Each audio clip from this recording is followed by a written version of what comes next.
एक आदमी नाम सुनकर गया, पर नाम सुनकर गया तो शंकर जी तो निर्वस्त्र बैठे, और जो उसने देखा उसको लगा यही है तीनों लोकों के देने वाले, वह लौटने लगा। पर शिव जी ने कहा कि थोड़ा मत मांगना, ठीक जगह आए हो, मांग लो, थोड़ा मत मांगना। धन धन भोला नाथ तुम्हारे कौड़ी नहीं खजाने में, धन धन भोला नाथ तुम्हारे कौड़ी नहीं खजाने में। तीन लोक बस्ती में बसाए आप बसे वीराने में, तीन लोक बस्ती में बसाए आप बसे वीराने में। धन धन भोला नाथ तुम्हारे कौड़ी नहीं खजाने में, धन धन भोला नाथ तुम्हारे कौड़ी नहीं खजाने में। नमः शिवाय ओम नमः शिवाय, नमः शिवाय ओम नमः शिवाय, ओम नमः शिवाय ओम नमः शिवाय, ओम नमः शिवाय ओम नमः शिवाय, नमः शिवाय ओम नमः शिवाय, नमः शिवाय ओम नमः शिवाय, ओम नमः शिवाय ओम नमः शिवाय, ओम नमः शिवाय ओम नमः शिवाय, नमः शिवाय ओम नमः शिवाय, नमः शिवाय ओम नमः शिवाय। धन धन भोला नाथ तुम्हारे कौड़ी नहीं खजाने में, धन धन भोला नाथ तुम्हारे कौड़ी नहीं खजाने में। तीन लोक बस्ती में बसाए, तीन लोक बस्ती में बसाए आप बसे वीराने में। धन धन भोला नाथ तुम्हारे कौड़ी नहीं खजाने, धन धन भोला नाथ तुम्हारे कौड़ी नहीं खजाने। खजाने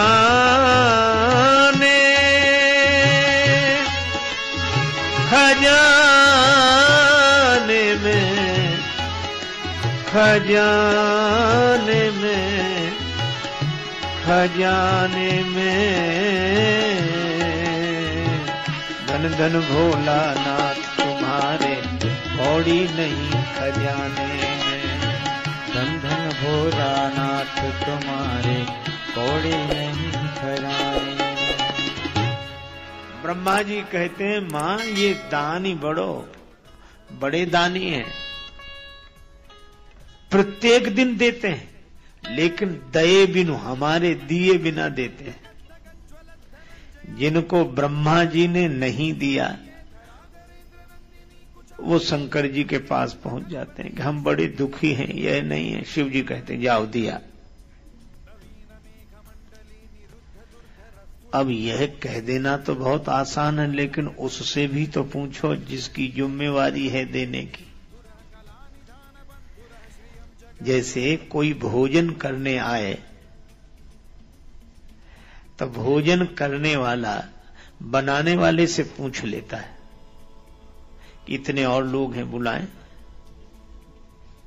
पर ये पूछते ही नहीं है। चलो आगे तुम भी करो भोजन, तुम भी करो। तो ब्रह्मा जी ने कहा हमसे पूछे बिना यह सबको निमंत्रण देते हैं। ब्रह्मा जी कहते हैं जिनके भाग्य में हमने लिख दिया कि तुम्हें कुछ नहीं मिलेगा, जिनके भाल लिखी लिपि मोरी, और यह लिखा सुख की नहीं निशानी, तिन रंकन को नाक संवारत, हो आयो नकबानी,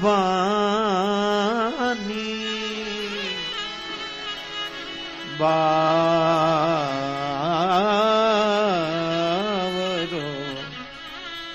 रावरो ना भवान। जिनके भाग्य में मैंने लिख दिया तुम्हें सुख नहीं मिलेगा, उन रंकों के लिए अलग से व्यवस्था करनी पड़ती है। वो पहुंच जाते हैं भगवान शंकर के पास, और भगवान शंकर ऐसे उदार जाव दिया, जिसे विधाता ने ना दिया उसे ताज पहना दिया, ना दिया सवार ने।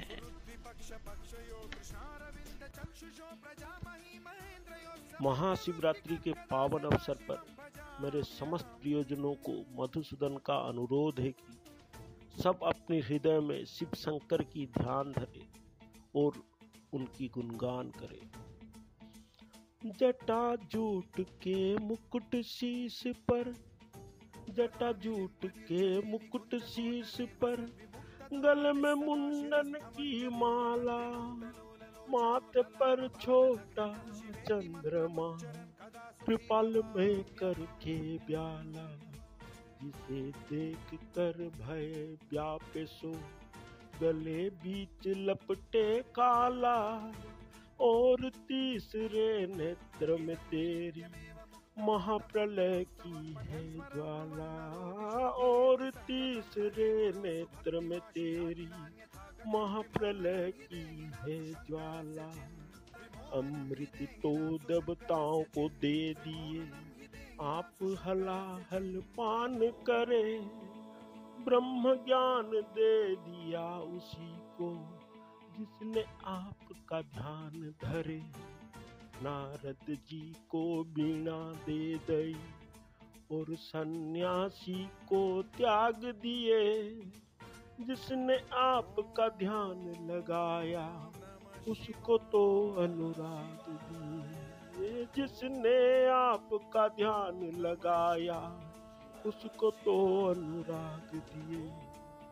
आप ही हो परम वैष्णव भोले, मोहे दे दो दीक्षा वैष्णव की, मांगू भीख राग भक्ति रस की शंभु, ना बिसरूं पल चिन्ह हरि बंदन की।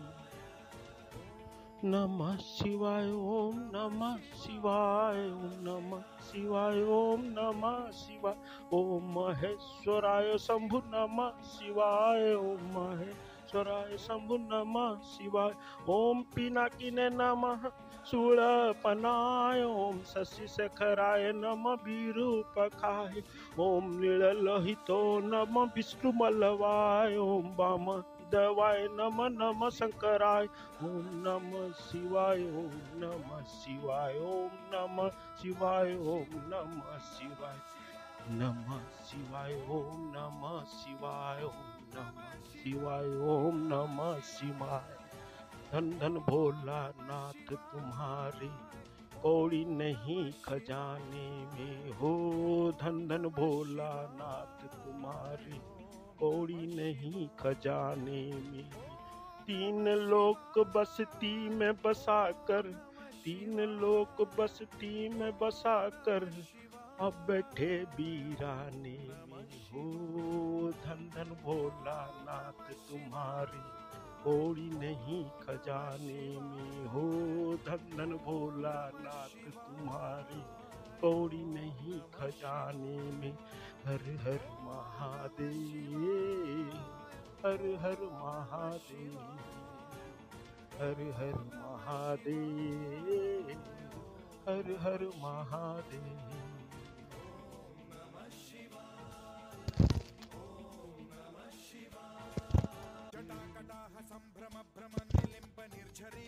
महाशिवरात्रि के शुभ अवसर पर मेरे समस्त प्रियजनों को मधुसूदन की हार्दिक शुभकामनाएं। राधे राधे। तेरे द्वार पे ज्योत जगाते, तेरे द्वार पे ज्योत जगाते, युग बीते तेरे गुण गाते।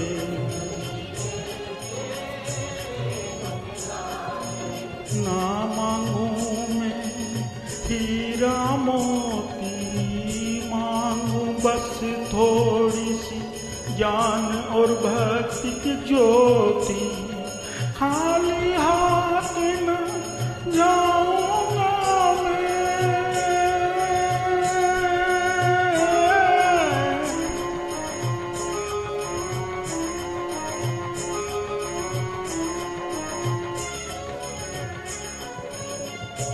खाली हाथ न जाऊंगा मैं दाता द्वार से तेरे, ओ शंकर मेरे कब होंगे दर्शन तेरे। जीवन पथ पर शाम सवेरे, जीवन पथ पर शाम सवेरे, छाहे हैं घन घोर अंधेरे, ओ शंकर मेरे कब होंगे दर्शन तेरे, कब होंगे दर्शन तेरे, कब होंगे दर्शन तेरे।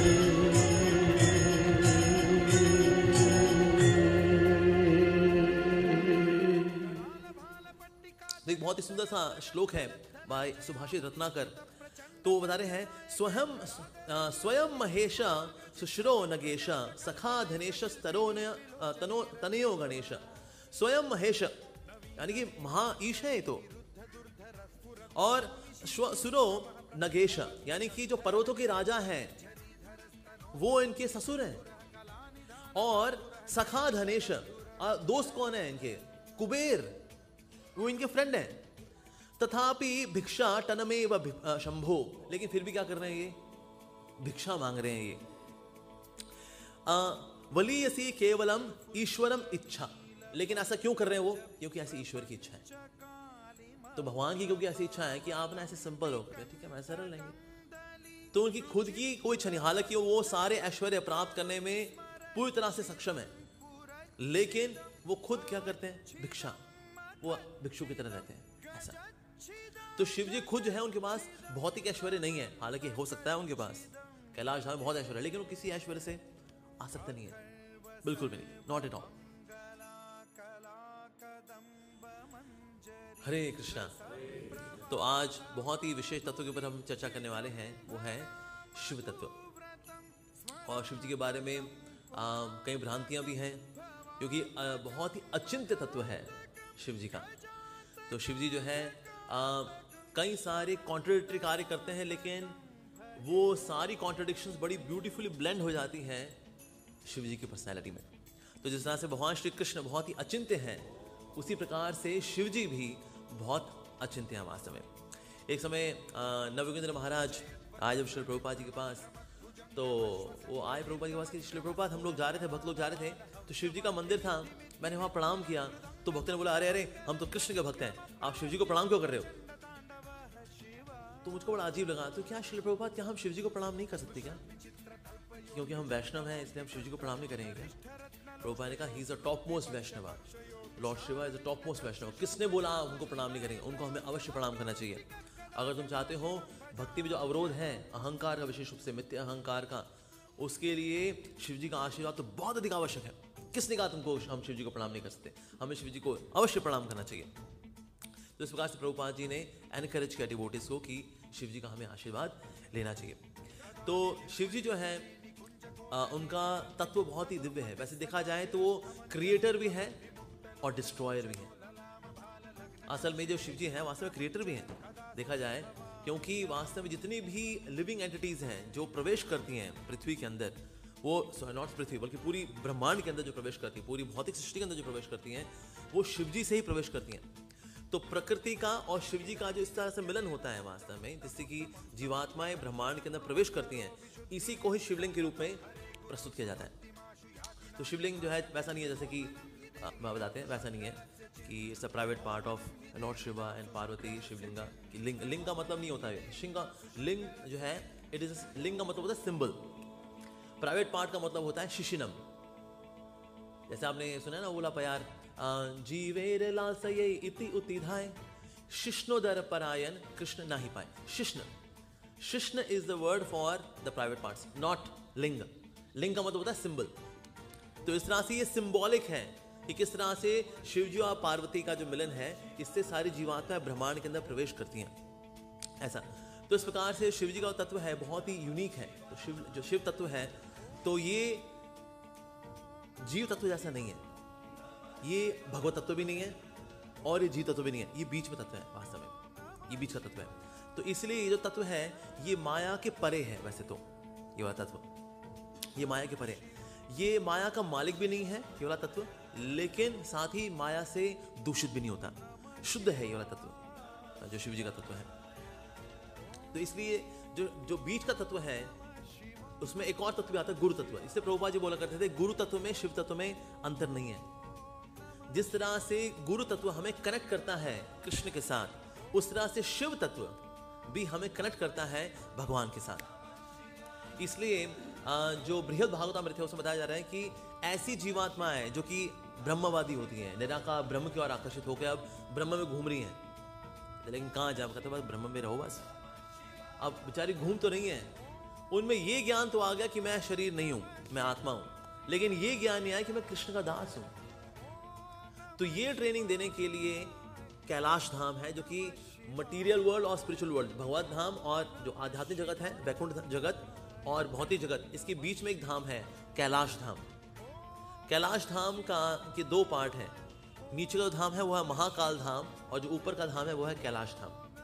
जो कैलाश धाम है वहां पर ऐसी जीवात्मा जो कि ब्रह्म ज्योति में घूम रही है बेचारी, निराकार ब्रह्म में, क्योंकि वो सोचे हुए थे एक तू ही निराकार, बाकी सबका आकार, एक तू ही निराकार। तो निराकार वाले जो सोच के बेचारे निराकार में घूम रहे हैं, लेकिन पता नहीं जिंदगी में करना क्या अब आगे, घूम रहे बेचारे।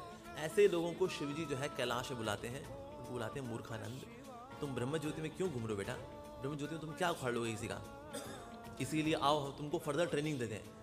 So Shivji's Institute of Higher Education is in Kailash धाम। तो कैलाश धाम में इन जीवात्माओं को बुला करके ट्रेनिंग दी जाती है हरि कथा की और हरि नाम संकीर्तन की। उनको ट्रेनिंग दे करके फिर वैकुंठ जगह दिया जाता है कि आपको भक्ति की ट्रेनिंग आ गई, कर लिया भक्ति शास्त्री, भक्ति वैभव, भक्ति वेदांत, भक्ति सार्वभौम, ये 4 कोर्सेज हैं, सारा कोर्स हो गया, कहता है चलो अब इनको हम वैकुंठ भेज देते हैं, लाइक दैट। तो इस प्रकार से ऐसी जीवात्माएं जो कि ब्रह्म ज्योति में घूम रही हैं उनको वहां भेजा जाता है। और कुछ ऐसे भी भक्त हैं जो कि शिवजी के ही उपासक हैं, शिवजी को ही मानते हैं। तो ऐसे जो भक्त हैं वो फिर महाकाल धाम में शिवजी की उपासना करते हैं। तो जो ये कैलाश धाम है यहाँ शिवजी अपने ओरिजिनल रूप में है, उनको बोलते हैं सदाशिव।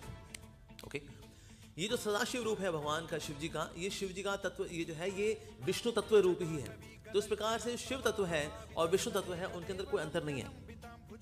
लेकिन यही जब सदाशिव जब अपना विस्तार करते हैं ब्रह्मांड के अंदर तो शिवजी के रूप में प्रकट होते हैं। और उसके बाद जो डिस्ट्रक्शन का फंक्शन लेते हैं वो, तो उनको रुद्र बोलते हैं।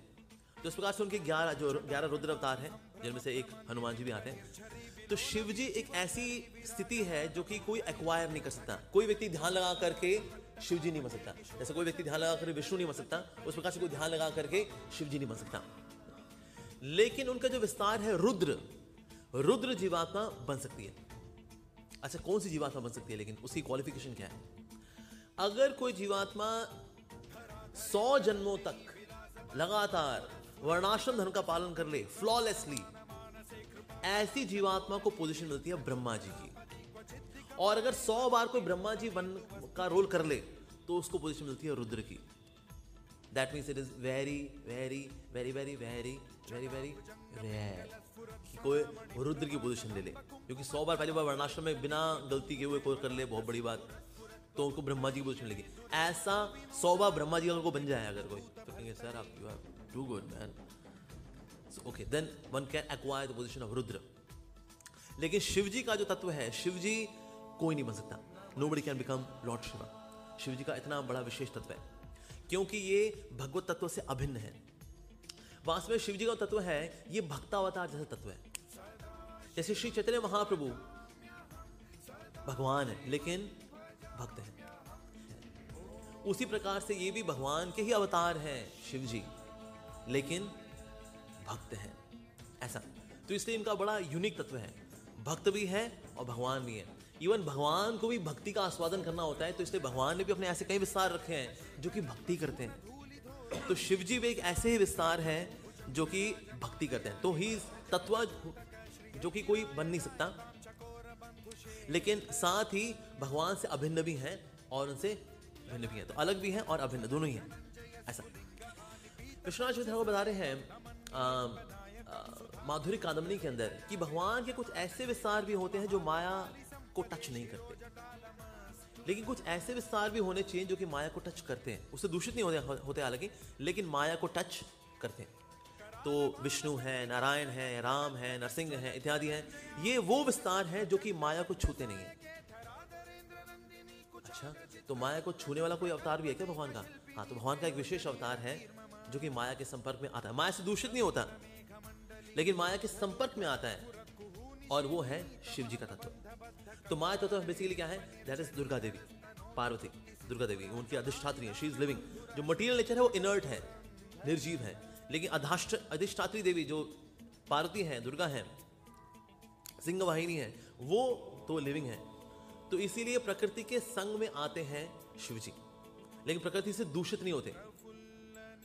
अपरेंटली आते हैं, उसके संग में आते हैं, लेकिन उससे दूषित नहीं होते। ऐसा तो इस प्रकार से माया के संग में आकर भी दूषित न होना, वो भी शिव जी का तत्व है। तो ये भी एक विस्तार है भगवान का। ऐसा तो इस प्रकार से शिव जी का जो तत्व है बहुत ही विशेष है। वैसे शिव जी का मतलब क्या होता है? ऑस्पिशियस, मंगलमय, कृपालु, ये शिव जी का मतलब है। शिव, ऐसा आपने सुना हो ना, सत्यम शिवम सुंदरम, तो लगता है कि ना ये शायद शिव जी के लिए है, पर वास्तव हमारे आचार्य बता रहे हैं सत्यम शिवम सुंदरम ये वास्तव में भगवान श्री कृष्ण के लिए बोला गया। सत्यम, परम सत्य कौन है? परम सत्य धीमहि, कृष्ण। अच्छा, सत्यम शिवम, कृपालु कौन है? परम कृपालु, परम दयालु भगवान श्री कृष्ण है, इसलिए शिवम। सुंदरम, श्याम सुंदर, कृष्ण। तो सत्यम शिवम सुंदरम जो है वास्तव में शिव जी के लिए नहीं है, सत्यम शिवम सुंदरम इज फॉर कृष्ण। लेकिन शिव जी का वैसे मतलब क्या है? ये कृपालु है, वास्तव में बहुत दयालु है। इसीलिए भगवान श्री कृष्ण ने अपनी कैबिनेट के अंदर सबसे डिफिकल्ट डिपार्टमेंट शिव जी को दिया। सबसे वाहियात स्टूडेंट्स को सबसे अच्छा टीचर दिया जाता है। यदि आप इतने अच्छे टीचर हो, इन नलायकों को पास आप ही कराओ। इसलिए जितने तामसिक जीव हैं उनका डिपार्टमेंट दिया गया है शिव जी को। इसलिए जितने भी अघोरी बाबा और नागा साधु, हा हा हु करने वाले, धुंधड़ाका करने वाले, जिनको देख के बंदा डर जाए, भूत प्रेत पिशाच ब्रह्म राक्षस, ये सब के साथ ओम नमः शिवाय वाले ही। तो तामसिक जीवों का उद्धार करने का डिपार्टमेंट दिया गया है शिव जी को, क्योंकि शिव जी इतने पवित्र हैं, इतने प्योर हैं कि ये इनके प्रकारें जब ये शिव जी के संपर्क में आएंगे तो एक दिन हरि भक्ति की ओर आ जाएंगे। ऐसा इसलिए उनको सबसे डिफिकल्ट डिपार्टमेंट दिया गया है। ऐसा इसलिए ये जितने भूत प्रेत पिशाच इनका कल्याण होना है तो शिव जी की दया से होना है। अब हालांकि शिव जी ने विषपान किया था, हलाहल विष, ले उनके अनुयायी भांग पीते हैं। उनसे पूछो शिव जी ने कब भांग पी भाई? उन्होंने कब चिल्लम पिया? तो तुम चिल्लम लगा रहे हो। ले उनके अनुयायी ऐसा करते हैं, दारू पियेंगे, भांग भी पियेंगे, सब काम करेंगे, लेकिन शिव जी ने सब इसका पान नहीं किया। समुद्र मंथन में जो इतना सारा विष निकला था उसको कॉन्सेंट्रेट करके अपनी अंजुलि में ले लिया उन्होंने और उसका पान किया। तो ये शिव जी की क्वालिटी है। पूरे जगत को विष से बचाने के लिए he had a wish to take wish। अमृत बाकियों के लिए, विष शिव जी ने लिया। ये गुरु करते हैं। गुरु शिष्य के जीवन में अमृत भर देते हैं, उसके जीवन का सारा विष ले लेते हैं, ऐसा करते हैं। तो इसीलिए जो शिव जी हैं वो भगवान के भक्त हैं और गुरु तत्व कार्य करते हैं। विष ले लेते हैं, अमृत को कभी क्लेम नहीं करते हैं कि सर मैंने वो विष पिया था ना, कुछ अमृत मेरे को मिलेगा ना। तो सबके जीवन में अमृत भरने वाले, खुद शिव विष का पान करने वाले वो है शिव जी। ऐसा इसीलिए उनका नाम पड़ा नीलकंठ, कि शिव जी ने जो है विष का पान किया और उनकी गला जो है वो नीले रंग का हो गया उस विष की वजह से। पर हमारे आचार्य कह रहे हैं कि ये तो एक्सटर्नल रीजन है। हलाहल विष की कोई औकात नहीं है कि शिव जी के गले को नीला कर दे अपने रंग से। हम लोग खाएं अगर हलाल तो हम नीले हो जाएंगे, तो ये शरीर का नीला बढ़ेगा। तो क्या होगा सर, 1 मिलीग्राम इनको हमने हलाहल विष पराठे में मिला के खिलाया था, ओह तब भी नीले हो गए। ओहो, लेकिन शिव जी के साथ ऐसा नहीं है। तो शिव जी का भला गला नीला क्यों है, नीलकंठ क्यों है? तो हमारे आचार्य बता रहे क्योंकि एक नीलमणि भगवान श्री कृष्ण है जिनका नाम हमेशा उनके कंठ में रहता है। इसीलिए क्योंकि वो कृष्ण का हमेशा नाम लिया, और कृष्ण और उनके नाम में, उनके रूप में कोई भेद नहीं है। तो कृष्ण कैसे हैं? नीलमणि। इसलिए उनका गला जो है इफल्जेंटली ब्लू है, नॉट जस्ट ब्लू, क्योंकि इफल्जेंटली ब्लू कौन है? कृष्ण। नीलमणि कृष्ण, उज्जवल नीलमणि कृष्ण। इसीलिए क्योंकि कृष्ण का नाम उन्होंने यहां रखा हुआ है, अदरवाइज विश्व की क्या औकात। ये कृष्ण का नाम हमेशा शिव जी के कंठ में है, इसलिए नीलकंठ है वो। नहीं तो विष क्या होता है कि वो विष डालेंगे उनका गला जो है फिर ट्रांसफॉर्म हो गया, फिर वो टॉक्सिफाई हो गया उनका गला। This belittles the glories of lord Shiva. तो शिव जी का तत्व इतना महान है। शिव जी महाकृपालु है, वो बहुत दया करने वाले हैं। शिव जी जो कृपा करते हैं, हमारे आचार्य बताते हैं कि ना शिव जी की कृपा दो प्रकार की है। एक है सकपट कृपा, एक है निष्कपट कृपा। सकपट कृपा भी करते हैं जो शिव जी को बताते हैं, अरे शिव जी भोले भंडारी, मैंने 16 सोमवार के व्रत रखे हैं, अच्छा पति दे दो, ये हो जाए, अच्छी पत्नी मिल जाए, क्योंकि खुद बहुत आइडियल गृहस्थ। जय श्री रुक्मिणी द्वारकाधीश की जय, जगन्नाथ बलदेव सुभद्रा मैया की जय, श्री गौर गिरिराज महाराज की जय, श्री गौर की जय, श्री प्रभुपाद की जय, शिव जी की जय। तो शिव जी के पास कई लोग इसके लिए भी जाते हैं, भौतिक सुखों के लिए। अरे शिव जी कृपा कर दे जी, शिव जी कल्याण कर दे जी, अच्छा पति मिल जाए, अच्छी पत्नी मिल जाए, घर गृहस्थी हमारी अच्छी हो जाए, ऐश्वर्य वैभव हो जाए, प्रमोशन हो जाए, लड़का नहीं हो रहा लड़की हो जाए, लड़की नहीं हो रही लड़का हो जाए, कुछ हो जाए। तो इनको भी शिव जी बोलते हैं सकपट कृपा, तथास्तु। लेकिन शिव जी की जो है निष्कपट कृपा भी करते हैं। निष्कपट कृपा उनके ऊपर करते हैं जो कि शिव जी के पास जाते हैं शुद्ध भक्ति मांगने के लिए, और यह कृपा देने में उनको ज्यादा अच्छा लगता है। इसीलिए जो भक्त हैं वो कभी मटीरियल ऑपुलेंस नहीं मांगते। श्रीमद् भागवतम के अंदर आ रहा है, ये बात पूछ रहे हैं परीक्षित महाराज, पूछ रहे हैं सुखदेव गोस्वामी से कि हम देखते हैं कि ना शिव जी के भक्त, भौतिक ऐश्वर्य बहुत होता है इन लोगों के पास, शिव जी के भक्तों के पास, लेकिन जो हरि के भक्त हैं ये भिखमंगे होते हैं, इनका पास कुछ होता ही नहीं। पास ऐसा क्यों है? ये कृष्ण के भक्त जो है हमेशा भिक्षुकी होते हैं, पैसा वैसा इनके पास ज्यादा होता नहीं इनके पास, लेकिन शिव जी के भक्त के पास बड़ा ऐश्वर्य होता है। तो वहां पर सुखदेव गोस्वामी यही बता रहे हैं, वहां पर ये बता रहे हैं कि वास्तव में शिव जी के भक्तों के पास शिव जी उनको जो देते हैं वो है भौतिक ऐश्वर्य, लेकिन जो कृष्ण के भक्त हैं उनके पास होते हैं आध्यात्मिक ऐश्वर्य, इंक्लूडिंग लॉर्ड शिवा। शिव जी के खुद के पास वो वैसे लोगों को कहीं बंगले भंगले दे रहे हैं, सब दे रहे हैं उनको, अच्छा उनके खुद के पास क्या है? Not even 1 BHK studio apartment, क्योंकि वो खुद हरि के भक्त हैं। हरि के भक्त उनके पास आध्यात्मिक ऐश्वर्य बहुत होता है, भौतिक ऐश्वर्य नहीं होता है। ऐसा नहीं कि मतलब वो इसके लायक नहीं है, वो इसकी ओर ध्यान नहीं देते। तो वैसे तो सबको ऐश्वर्य वैभव देने वाले हैं, लेकिन खुद उनके पास कोई ऐश्वर्य वैभव नहीं है। तो एक बहुत ही सुंदर सा श्लोक है बाय सुभाषित रत्नाकर, तो वो बता रहे हैं स्वयं महेश सुश्रो नगेश सखा धनेश तनयो गणेश।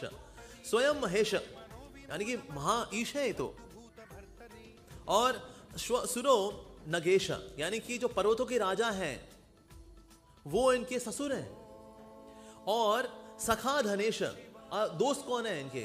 कुबेर, वो इनके फ्रेंड हैं। तथापि भिक्षा टनमेव शंभो, लेकिन फिर भी क्या कर रहे हैं ये? भिक्षा मांग रहे हैं ये। वलीयसी केवलम ईश्वरम इच्छा, लेकिन ऐसा क्यों कर रहे हैं वो? क्योंकि ऐसी ईश्वर की इच्छा है। तो भगवान की क्योंकि ऐसी इच्छा है कि आप ना ऐसे सिंपल हो गए, ठीक है मैं सरल लेंगे, तो उनकी खुद की कोई इच्छा नहीं। हालांकि वो सारे ऐश्वर्य प्राप्त करने में पूरी तरह से सक्षम है, लेकिन वो खुद क्या करते हैं? भिक्षा, वो भिक्षु की तरह रहते हैं ऐसा। तो शिव जी खुद जो है उनके पास भौतिक ऐश्वर्य नहीं है, हालांकि हो सकता है उनके पास कैलाश धाम में बहुत ऐश्वर्य, लेकिन वो किसी ऐश्वर्य से आसक्त नहीं है, बिल्कुल भी नहीं, नॉट एट ऑल। और जितने भी कठिन कार्य मिलते हैं, रेवोल्यूशनरी कार्य मिलते हैं, वो शिव जी